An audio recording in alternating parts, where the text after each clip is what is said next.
Sama ng attitude. Mabait na ako, sabi niya. Hindi na ako naalis ng bahay. Kasungutan ng opisina, nagpaalam lang naman. Sige na, gusto. Alam mo talaga sa akin. Totoo naman talaga na masabihan. Sa mga kasawa, hindi pares mo pa pares mo. Kaya mabait ako, mabait ako.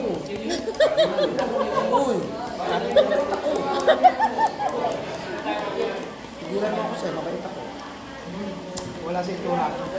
Wala ka. Eh, mabait talaga. Mabait ako. Nararamdaman ko. Hindi ko maano yung aura ko. Uy, maliit ako sa bahay. Uy, sabi ni Jonar, Maliit ako sa bahay. mabait pa daw to. Siya talaga yung... Siya talaga daw ang totoong... Oo. Tuloy ko talaga sa totoong Siya daw buhay yung yun. totoong... Kahit maldita ka daw sa personal. Salamat naman ako. Ang bait mo ano eh. Si Jonathan. Hindi. Eh, tingin ko dito, tumayo talaga eh. Mabait yun. Mabait yun si Jonah, kaya lang. May saltik din. Oo. Sumpungan din. Parang ano. Parang ikaw. Parang ikaw, mong gulo eh. Idol mo nga, di ba? Idol. Di ba mag-idol kayong dalawa? Depende daw sa ano tao. Oo, namimili yun. Oo. Kaya nga pinag Elizabeth Bagay ayaw niya nung una pa lang.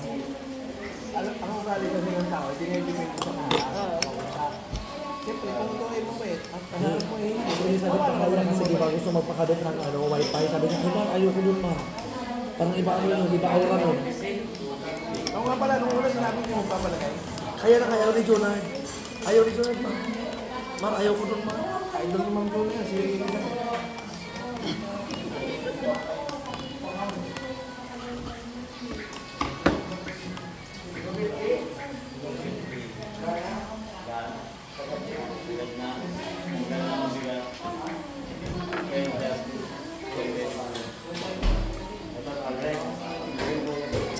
Pagdating natin doon, 299 lang. Ano oras na? Express.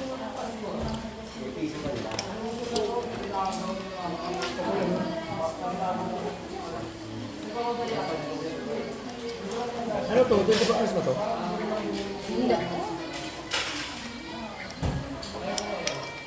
Yan totoo talaga. Si Jonah talaga ang iba ugali sa akin. Amin niya. Marunong lang yung magkasama.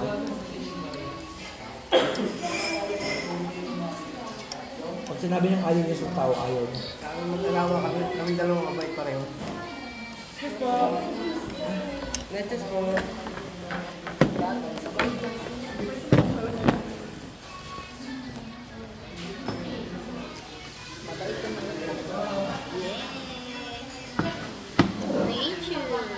Matlaw na pa yung nachos.